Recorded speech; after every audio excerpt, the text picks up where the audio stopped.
Hello friends, this is Dr. Jyoti Parmar. Welcome to our channel Vanna Parmar's Biology. In this video, we are going to study about biomolecule. What are these molecules? How we analyze these molecules, right? So, we'll get all the answer in this video. All living organisms in this environment, they are made up of some chemicals, right? They are made up of some chemicals, and these chemicals are present either in the form of elements or the compounds, right? जितने भी living organism है सबके सब क्या अंदर हमारे body के अंदर क्या प्रेजेंट होता है? केमिकल्स प्रेजेंट होते हैं, और ये केमिकल्स या तो एलिमेंट्स हो सकते हैं या कंपाउंड्स हो सकते हैं, कुछ भी हो सकते हैं, राइट? सो हर एक लिविंग ऑर्गेनिज्म में कुछ नॉन लिविंग एलिमेंट्स और कंपाउंड्स प्रेजेंट होते हैं जो उसका मेजर बिल्डिंग ब्लॉक बनाते हैं और मोस्ट इम्पॉर्टेंट फंक्शन है इन बायोमोलिक्यूल्स के एक लिविंग ऑर्गेनिज्म के अंदर। जब हम स्टडी करते हैं, चाहे वो लिविंग ऑर्गेनिज्म हो, आप कोई लीफ ले लो या कोई एनिमल ले लो, मैन ले लो, कुछ भी ले लो, कोई भी living organism, bacteria, anything else, इसके अंदर हम डिफरेंट कंपाउंड का एनालिसिस करें या फिर हम अर्थ क्रस्ट में डिफरेंट कंपाउंड का एनालिसिस करें, तो उस एनालिटिकल रिजल्ट में हमें मिलेगा, आफ्टर एनालिसिस हमें मिलता है कि जो हमारी बॉडी के अंदर केमिकल्स प्रेजेंट हैं, जो एलिमेंट्स या कंपाउंड हमारी बॉडी में प्रेजेंट है, वही एलिमेंट्स भी आपके अर्थ क्रस्ट में भी प्रेजेंट होते हैं। है ना इंटरेस्टिंग थिंग? लिविंग थिंग में भी वही एलिमेंट प्रेजेंट है और नॉन लिविंग में भी वही एलिमेंट प्रेजेंट है, राइट? बट हमारी बॉडी में इनके डिफरेंट रिएक्शन से डिफरेंट कंपाउंड्स बनते हैं जो हमारी बॉडी में डिफरेंट प्रोसेस को करने में हेल्प करते। यहाँ पे मैंने वही थ्योरी फॉर्म में लिखा है, कोई भी प्लांट टिश्यू या एनिमल टिश्यू ले लो, ठीक है, उसके अंदर आप डिफरेंट एनालाइज करोगे कौन कौन से एलिमेंट्स वहाँ पे प्रेजेंट है, तो कार्बन, हाइड्रोजन, ऑक्सीजन, ठीक है, नाइट्रोजन, सल्फर, डिफरेंट एलिमेंट्स आपको वहाँ पे दिख जाएंगे। सेम की सेम एनालिसिस अगर आप पीस ऑफ अर्थ क्रस्ट में करोगे तो यहाँ पर भी आपको वही केमिकल्स देखने को मिलते हैं, ठीक है। सो लिविंग मैटर और नॉन लिविंग मैटर दोनों में ही आपको कार्बन, हाइड्रोजन, ऑक्सीजन और डिफरेंट कंपाउंड्स आपको मिलेंगे, राइट? बट जितने भी जो एलिमेंट्स होते हैं अर्थ क्रस्ट में प्रेजेंट होते हैं, उनका कॉम्पोजिशन या हम कहें उनका परसेंटेज और जो लिविंग सिस्टम में प्रेजेंट है उनके परसेंटेज में स्लाइट वेरिएशन होता है, राइट? ऐसा वेरिएशन होता है लाइक कार्बन, हाइड्रोजन, ऑक्सीजन, इनका अगर हम देखें परसेंटेज तो एक लिविंग टिश्यू में ये बहुत ज़्यादा प्रेजेंट होते हैं, हायर अमाउंट में प्रेजेंट होते हैं, इनका परसेंटेज हायर होता है। बट वहीं अर्थ क्रस्ट में इनका परसेंटेज कम होता है। यहाँ पे एक टेबल भी दिखाया हुआ है एनसीईआरटी में, हाइड्रोजन का परसेंटेज यहाँ पे दिखाया हुआ है, in human body is 0.5, earth crust में इट्स 0.14, कार्बन 0.03, 18.5। तो यहाँ एक कंपैरिजन आपको दिखाया हुआ है कि कौन सा केमिकल, कौन सा एलिमेंट कहाँ प्रेजेंट है और उसका परसेंटेज कितना है। तो कार्बन, हाइड्रोजन, ऑक्सीजन, नाइट्रोजन, सब की सब ह्यूमन बॉडी के अंदर इनका परसेंटेज ज़्यादा होता है as compared to the earth crust. Now the question is what is biomolecule and how we analyze these biomolecule। कौन कौन से biomolecules हमारी बॉडी में प्रेजेंट है, उनका एनालिसिस हम कैसे करेंगे और ये biomolecules एक्चुअल में होते क्या हैं। Why these are biomolecules? Bio मतलब these molecules which are present in the biological system. So those are known as biomolecule, or we can simply say these are the biological molecule which are present in the biological system. That means a biomolecule is a carbon containing compound. Most important, biomolecule क्या होता है? Carbon containing compound है, ठीक है। और कौन से carbon containing compound? Basically these are the organic, ठीक है, organic molecule which contains carbon, organic molecule, right? These are organic molecule having carbon atom in this structure और in the chemical formula. So इसमें आपके इन biomolecules में different elements present हो सकते हैं like carbon, hydrogen, oxygen, nitrogen, sulphur, phosphorus, वो हम आगे डिटेल में करने वाले हैं। कार्बोहाइड्रेट है तो उसमें क्या होगा, प्रोटीन में क्या होगा, राइट? ये सब के सब हमारे बायोमोलिक्यूल्स हैं, ठीक है। So first biomolecule carbohydrate, protein, nucleic acid and lipids, ठीक है। So these are what, these are the biomolecule which are present in a living system in our body. So these are the building blocks, perform major function in our body, right? So these are biomolecule. Important point, organic carbon containing compound which are found in the living organisms are the biomolecule. So now the question is how we analyse their chemical composition. ठीक है, कौन कौन से biomolecules present है एक living system में, तो उसका एनालिसिस हम कैसे करेंगे। तो सिंपल है, इसके एनालिसिस के लिए सबसे पहले हम क्या लेंगे, कोई भी एक लिविंग टिश्यू को लेंगे। ठीक है, ये लिविंग टिश्यू कुछ भी हो सकता है, लीफ हो सकती है, लिवर हो सकता है, कुछ भी, कोई भी एक लिविंग टिश्यू, या फिर माइक्रोबियल पेस्ट ले लो, बैक्टीरियल कल्चर, कुछ भी एक आपने लिविंग टिश्यू ले लिया। इस लिविंग टिश्यू को आपने एक मॉर्टर और पैसल होता है, इस टाइप से होता है ये मॉर्टर एंड पैसल। इस मॉर्टर एंड पैसल के अंदर आपने ये लिविंग टिश्यू ले लिया। अब इस लिविंग टिश्यू के अंदर आपने ट्राइक्लोरो एसिटिक एसिड डाला। ये ट्राइक्लोरो एसिटिक एसिड अब क्या करेगा, आप इन दोनों की प्रेजेंस के अंदर आपने लिविंग टिश्यू लिया, ट्राइक्लोरो एसिटिक एसिड की प्रेजेंस में आपने इसको पैसल की हेल्प से इसको ग्राइंड किया। सो ग्राइंडिंग के बाद आपको एक स्लरी मिलती है। ठीक है, ये जो स्लरी होगी, अब क्या करेंगे, इस स्लरी को हम कॉटन या चीज़ क्लॉथ की हेल्प से इसे हम फिल्टर करेंगे। राइट, यहाँ पे हम कॉटन या चीज़ क्लॉथ की हेल्प से इसे फिल्टर करने का काम करेंगे। ठीक है, तो कुछ तो ऐसे होंगे जो आपके सॉल्यूशन में डिजॉल्व हो जाएंगे कंपाउंड्स, वो आपको इस फिल्ट्रेट में मिलेंगे। ठीक है, this is known as filtrate and this is known as retentate, क्योंकि ये रिटेन हो गया है, that's why it is a what, retentate. ठीक है, रिटेंटेट जो आपको उस चीज़ क्लॉथ के ऊपर ही मिलेगी कुछ कंपाउंड्स, उनको कहेंगे हम रिटेंटेट। और जो फिल्टर होके आ गए हैं नीचे बीकर में आपके पास, ठीक है, उसे हम क्या कहते हैं, फिल्ट्रेट कहते हैं। तो आपके पास बेसिकली दो आपके पास फेजेस हो गई हैं। एक फेज ऐसी है जो आपके ट्राइक्लोरो एसिटिक एसिड में डिजॉल्व है, तो उन्हें हम बोलते हैं एसिड सॉल्युबल पूल। ठीक है, so this is your acid soluble pool, और we can say this is a filtrate. Right, और दूसरा हमारे पास होता है एसिड इनसॉल्युबल पूल, या फिर हम उसे क्या बोलते हैं, रिटेंटेट। राइट, दो पूल हैं, one is acid soluble pool, one is acid insoluble pool. Insoluble होगा वो आपके इस चीज़ क्लॉथ पे ही रह जाएगा, जो सॉल्युबल होगा वो आपके नीचे सोल्यूशन में फिल्टर होके आ जाएगा। तो अब बात करते हैं कि सोल्यूशन में कौन कौन से कंपाउंड्स होंगे। ठीक है, तो यहाँ पर ऐसे मॉलिक्यूल्स प्रेजेंट होंगे जिनका मॉलिक्यूलर वेट 18 to 800 डाल्टन होता है। ठीक है, इससे बियॉन्ड नहीं जाता है। तो ऐसे मॉलिक्यूल्स को हम बोलते हैं माइक्रो मॉलिक्यूल्स। राइट, और जिनका मॉलिक्यूलर वेट आपके 10,000 डाल्टन से ज़्यादा होता है, ऐसे micro molecules we will found in the acid insoluble pool.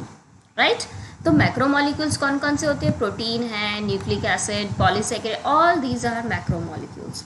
Protein के अंदर सेवरल अमाइनो एसिड आपस में पेप्टाइड बॉन्ड के थ्रू जुड़कर एक प्रोटीन का लॉन्ग चेन मॉलिक्यूल का फॉर्मेशन करते हैं। सेम थिंग न्यूक्लिक एसिड के अंदर हमारे न्यूक्लियोटाइड्स, सेवरल न्यूक्लियोटाइड्स होते हैं जो आपके फॉस्फोडाइएस्टर बॉन्ड के थ्रू जुड़े हुए रहते हैं। ऐसे ही पॉलीसेकेराइड्स में भी ग्लाइकोसाइडिक बॉन्ड के थ्रू डिफरेंट ग्लूकोज मॉइटीज आपस में ज्वाइन करते हैं और एक पॉलीसेकेराइड का फॉर्मेशन करते हैं, तो एक बहुत लार्ज मॉलिक्यूल का फॉर्मेशन करते हैं। That's why they are present in the acid insoluble pool.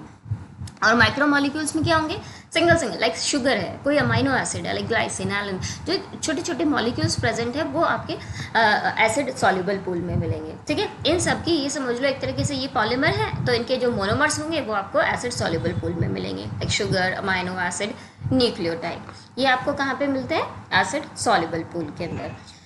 और एक और चीज़ मैं आपको बताना चाहूँगी कि ये जो एसिड सॉल्युबल पूल होता है, इसमें साइटोप्लाज्मिक कॉन्स्टिट्यूएंट मिलते हैं जिनका साइज 18 to 800 डाल्टन के बीच का होता है। ऐसे मॉलिक्यूल साइटोप्लाज्मिक कॉन्स्टिट्यूएंट आपको एसिड सॉल्युबल पूल में मिलेंगे। वहीं एसिड इनसॉल्युबल पूल में आपको ऐसे मैक्रो मॉलिक्यूल्स मिलेंगे साइटोप्लाज्म के जिनका साइज मोर देन 10,000 डाल्टन होगा, प्लस जो ऑर्गेनेल्स है वो भी हमें एसिड इनसॉल्युबल पूल में ही मिलेंगे। क्लियर? तो इस तरीके से हम किसी केमिकल कॉम्पोजिशन को एनालाइज करते हैं कि कौन कौन से केमिकल प्रेजेंट है। अब हमें एसिड सॉल्युबल पूल में ये सब मिल गए, ठीक है, sugar, amino acid, nucleotide.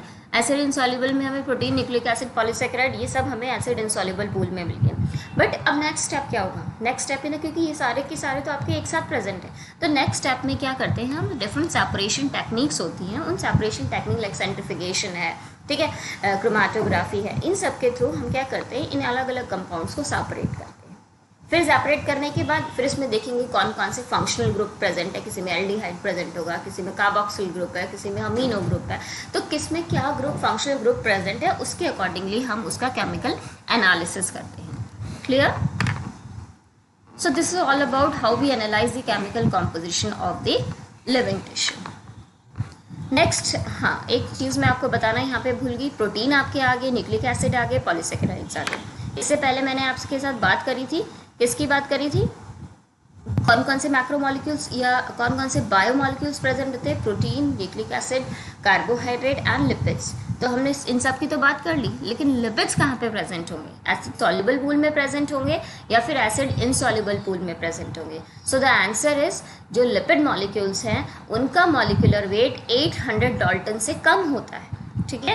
800 Dalton से ज़्यादा किसी भी लिपिड मॉलिक्यूल का वेट नहीं होता है। तो इसका मतलब तो ये हुआ कि अगर उनका मॉलिक्यूलर वेट कम है, माइक्रो मॉलिक्यूल्स हैं, तो वो हमें एसिड सॉल्युबल पूल में मिलने चाहिए, बट वो हमें एसिड सॉल्युबल पूल में नहीं मिलते, वो लिपिड्स मॉलिक्यूल हमें यहाँ पे मिलते हैं, रिटन टेट में हमें लिपिड्स मॉलिक्यूल मिलते हैं। तो फिर लिपिड्स मॉलिक्यूल्स हमें रिटन टेट्स में क्यों मिले, उन्हें तो हमें एसिड सॉल्युबल पूल में मिलना चाहिए था, उनका मॉलिक्यूलर वेट के अकॉर्डिंगली जो उनका साइज़ है वो तो हमें एसिड सॉल्युबल पूल में डिनोट करना चाहिए ना, कि वो एसिड सॉल्युबल पूल में मिलेंगे, लेकिन वो मिल हमें कहाँ रहे, रिटन टेट में मिल रहे हैं।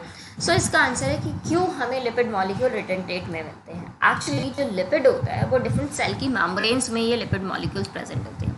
जब आप उसको ग्राइंड करते हो उस टिश्यू को, तो उसकी ग्राइंडिंग में क्या होती है, आपकी जो सेल मेम्ब्रेन होती है वो रप्चर होती है, उनके पीसेस में वो ब्रेक हो जाती है, डिफरेंट पीसेस में ब्रेक हो जाती है, और ये पीसेस क्या करते हैं, एक वेसाइकल का फॉर्मेशन करते हैं। इस तरीके से एक वेसाइकल का फॉर्मेशन करेंगे, और ये जो वेसाइकल उन्होंने बना ली है, ये वेसाइकल वाटर इनसॉल्युबल होती है, ठीक है, वाटर में डिजॉल्व नहीं हो सकती है, इसीलिए ये आपको एसिड सॉल्युबल पूल में ना मिलके एसिड इनसॉल्युबल पूल में मिलेंगे, मैक्रोमोलिक्यूल्स के साथ मिलेंगे। I hope this is clear. आगे चलते हैं, एवरेज कॉम्पोजिशन ऑफ सेल। ऐसा क्वेश्चन कई बार आता है एमसीक्यूज में कि हमारी बॉडी की सेल में किसका परसेंटेज सबसे ज़्यादा होता है। सबसे ज़्यादा परसेंटेज में वाटर प्रेजेंट होता है, around 70 to 90% water molecule present. उसके बाद सेकंड हाईएस्ट नंबर होता है 10 to 15% प्रोटीन का, ठीक है। उसके बाद नंबर आता है 5 to 7% nucleic acid, then carbohydrate और लिपिड, ठीक है। मैक्रोमोलिक्यूल्स की बात करें तो सबसे लास्ट में लिपिड का नंबर आता है, then carbohydrate, nucleic acid, proteins, सबसे ज़्यादा हाई परसेंटेज में प्रेजेंट होता है water. 70 to 90% part of cell is composed of the water, और 1% उसमें different ion, sodium ion, calcium ion, potassium ion, ये सब आयन्स उसके अंदर प्रेजेंट होते हैं, राइट। अब बात करें, ये तो हमने कि ऑर्गेनिक कॉम्पोजिशन क्या है, ठीक है। ऑर्गेनिक ये डिफरेंट, ये इनमें सब में कार्बन प्रेजेंट है, शुगर हो, प्रोटीन हो, न्यूक्लिक एसिड हो। अगर हम इनका सबका फार्मूला देखेंगे, ग्लूकोज लाइक C6H12O6, ऐसे ही प्रोटीन्स हैं, ये प्रोटीन्स को हम बोलते हैं सब्सटीट्यूटेड मीथेन, ठीक है। तो वहाँ पर भी आपका कार्बन प्रेजेंट है। न्यूक्लिक एसिड होंगे, वहाँ पे भी पेंटोज शुगर प्रेजेंट है, तो वहाँ पर भी आपका कार्बन प्रेजेंट है। बेसिस है, उनमें भी कार्बन प्रेजेंट है। तो सब के सब एक ऑर्गेनिक कंपाउंड है, क्लियर। अब हमें इनऑर्गेनिक कंपाउंड की स्टडी करनी है, कौन कौन से इनऑर्गेनिक एलिमेंट्स लिविंग टिश्यू के अंदर या एक टिश्यू के अंदर प्रेजेंट होते हैं। उनकी स्टडी के लिए हम क्या करेंगे, हम एक सिंपल सा एक्सपेरिमेंट है, ठीक है। ये एक्सपेरिमेंट करने के लिए सबसे पहले हमने क्या किया, सपोज आप एक लीफ ले रहे हो या एक लिविंग टिश्यू ले रहे हो, ये लीफ है, ये लीफ ले ली, ठीक है। एक वेइंग बैलेंस होता है, आप इस लीफ को उस वेइंग बैलेंस पे रखो और इसका वेट आप मेजर करो, जो भी आ रहा है, जितना भी 2 ग्राम, 1 ग्राम, 4 ग्राम, ठीक है, जो भी वेट आ रहा है इस लिविंग टिश्यू का वो आपने कैलकुलेट किया। तो ये जो वेट होगा, जो एक लिविंग टिश्यू का आप ले रहे हो, उस वेट को हम क्या बोलते हैं, वेट वेट, क्लियर। अब इस लीफ को क्या करो, ड्राई होने दो। जैसे ये लीफ ड्राई होगी, तो ड्राई होने के बाद इसके अंदर से जो वाटर कंटेंट है वो वाटर क्या होगा, इवापोरेट हो जाएगा। तो आफ्टर वाटर इवापोरेशन अब जो मटेरियल रिमेनिंग है, और अब हम इसका जब वेट करेंगे तो इस वेट को हम बोलते हैं dry weight, right. So this weight is your dry weight, ठीक है। डायरेक्टली आपने लिविंग टिश्यू का वेट किया, वेट वेट हुआ, ड्राई होने दिया, वाटर इवापोरेट हो गया, और उसके बाद अब जो लिविंग टिश्यू का वेट आया है उसे हम बोलते हैं ड्राई वेट, ठीक है। अब नेक्स्ट स्टेप में हम क्या करते हैं, ये जो टिश्यू है इसको हम बर्न कर देंगे, ठीक है। ये हमने इसके ऊपर ये फायर लगा दी, ठीक है। अब हम इस टिश्यू को बर्न कर रहे हैं। तो बर्न करने के बाद क्या होगा, बर्निंग के बाद उसके जितने भी कार्बन कंपाउंड्स होते हैं वो कार्बन कंपाउंड्स भी ऑक्सीडाइज्ड हो जाते हैं, ठीक है। ऑक्सीडाइज हो जाएंगे, किस में कार्बन कंपाउंड जब ऑक्सीडेशन होता है तो किस में होता है, कार्बन डाइऑक्साइड प्लस वाटर, ठीक है। कार्बन डाइऑक्साइड और वाटर में उनका ऑक्सीडेशन हो जाएगा। कार्बन डाइऑक्साइड एक गैस है, ठीक है। तो कार्बन डाइऑक्साइड और वाटर ये दोनों ही उस टिश्यू से रिमूव हो जाते हैं। तो अब जो रिमेनिंग पार्ट बचता है आफ्टर बर्निंग, उस रिमेनिंग पार्ट को हम बोलते हैं ऐश। इस ऐश के अंदर ही वो सब इनऑर्गेनिक एलिमेंट्स प्रेजेंट होंगे। इस ऐश के अंदर जो भी एलिमेंट प्रेजेंट होते हैं उन्हें हम कहते हैं inorganic element, right. These are what? These are the inorganic elements. These are what? Calcium, magnesium, and different ions are also there, right? So these are the inorganic element of your tissue. Here's the list of the inorganic element like sodium, potassium, calcium, magnesium, water. Plus ये जो sodium potassium calcium है इनके different compounds भी present है like sodium chloride, calcium carbonate, phosphate, sulphate, ठीक है। तो ये सब भी उस लिविंग टिश्यू के अंदर या उस टिश्यू के अंदर इनऑर्गेनिक कॉन्स्टिट्यूएंट या इनऑर्गेनिक एलिमेंट ये सब के सब प्रेजेंट होते हैं, जिनके लिए मैंने आपको ये प्रोसीजर बताया है, ठीक है। इस प्रोसीजर के थ्रू आप उसका एलिमेंटल एनालिसिस कर सकते हो एक inorganic element. Thank you so much guys.